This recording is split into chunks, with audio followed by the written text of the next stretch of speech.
Good morning, everyone. Thanks for joining us for North Dakota Today on this finally Friday. It's going to be a gorgeous day.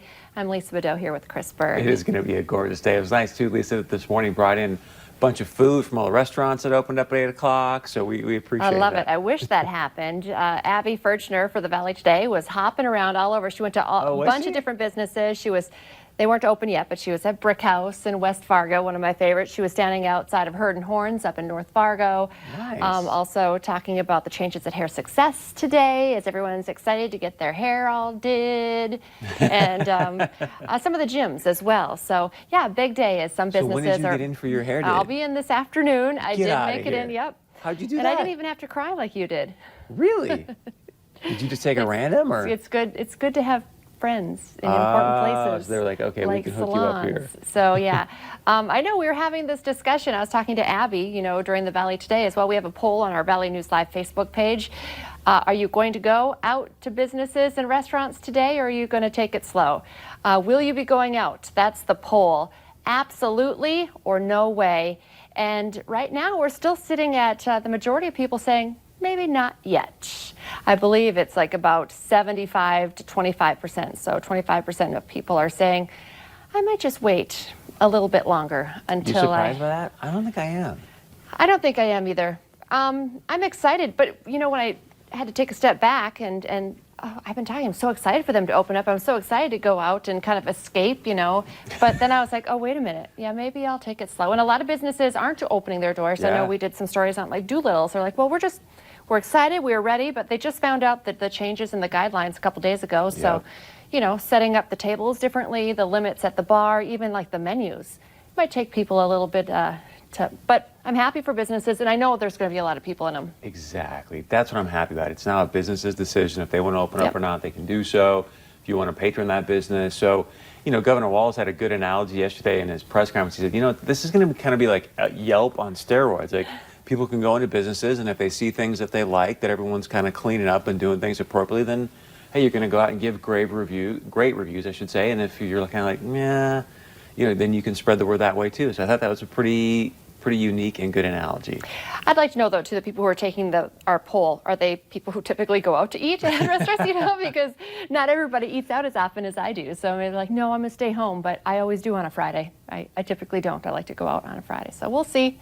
I have a couple of appointments. I can't say I'm not going out when I'm actually going to the salon. So, we'll I think, too, just, sometimes it's just going to feel weird. Like you're sitting there and the table is going to be way over there and everyone's going to have, so I think that's part of it, too. Is you're like, do I want to go sit and not have that same feeling, right? I know some of my friends said the same thing. It defeats the purpose of going to a bar on a Friday night when you want to walk around and mingle with everyone. There's no mingling allowed. And I think one of the rules or guidelines was like just only 2 people at the bar.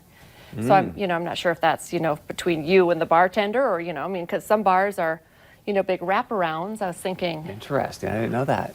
Yeah. So it's kind of interesting to read through the rules for North Dakota and, talking about Governor Walz, 2 more weeks of stay at home, at least for now, for Minnesota. But they are going to be making some changes, more curbside pickup things, and starting Monday. Yeah.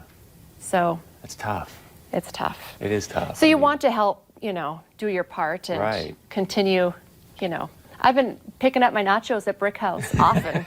I'm just excited to go inside and sit there and eat them inside. Right. I mean, definitely frequent as many of these, smaller businesses as you can. I think what's tough for the people you talk to in Minnesota is they're like, look, you can't treat Clay County like Hennepin County. It's totally different. I think that's kind of the struggle that, at least the people I'm talking to, that they're having over here in greater Minnesota. Yeah. I don't know. Things are starting. It's a restart. Exactly. We'll see how it goes. We'll readdress every couple days, I'm sure. North Dakota smart restart. And I love this story.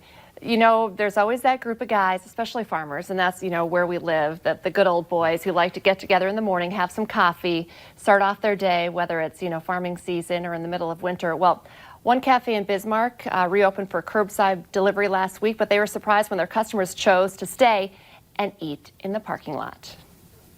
A group of regulars have been meeting at the Little Cottage Cafe for nearly a decade.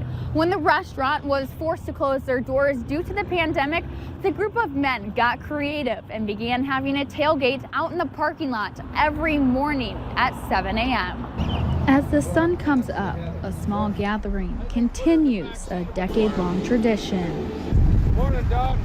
kind of disappeared when we had our economy shut down because of the pandemic. Do you guys want to order or do you guys want to wait a little bit? I think they kind of like it. It's like a family when they come here. Cups of coffee are filled in the back of tailgates. And orders are taken at a distance. The Frenchie sandwich? Yeah. We really enjoyed the camaraderie of each other. But the service is from the same familiar face. Ron, here's your change. They kind of feel like they're at home again, and I think during that month they were missing it as much as my husband and I were. Pepper shaker? Okay, I'll be right out. When the cafe reopens, the men, who are among the most vulnerable population, hope they can continue to gather every day.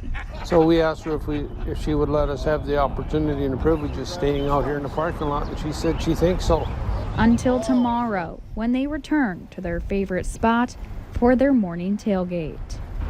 With Governor Burgum's plans to begin reopening restaurants on Friday, owners of the Little Cottage Cafe hope they will start having customers back sometime next week. In Bismarck, I'm Julie Martin reporting for your news leader.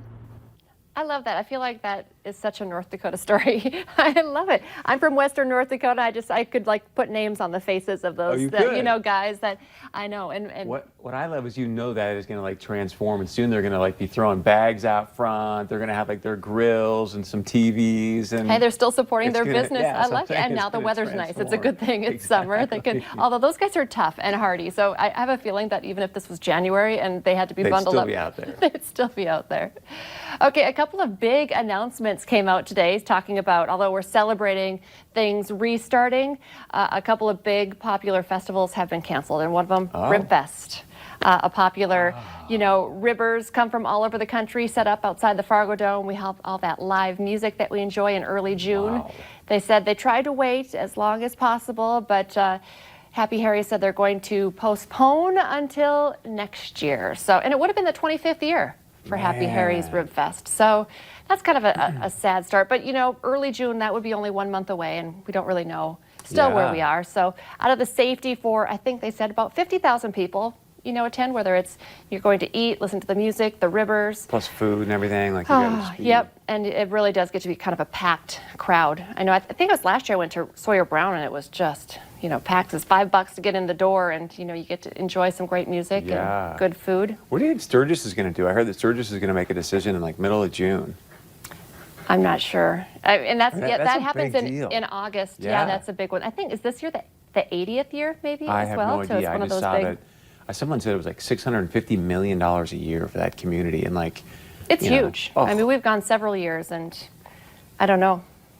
And one other one we should mention too, Ribfest was canceling. How about the Kickin Up Country Music Festival in Carlstead? Also said, we just don't feel like we can do it this year, but all of the great acts that they had scheduled for this year are going to come back next year. So if you want more information on, if you do have tickets, what they're going to do for honoring the tickets for next year for the festival and camping and all that good stuff, we have that information on our website, valleynewslive.com. Stay with us. Coming up next, bars and restaurants can open up today, as we've been talking about, but they do have some limitations. We'll kind of break down some of those changes for you next.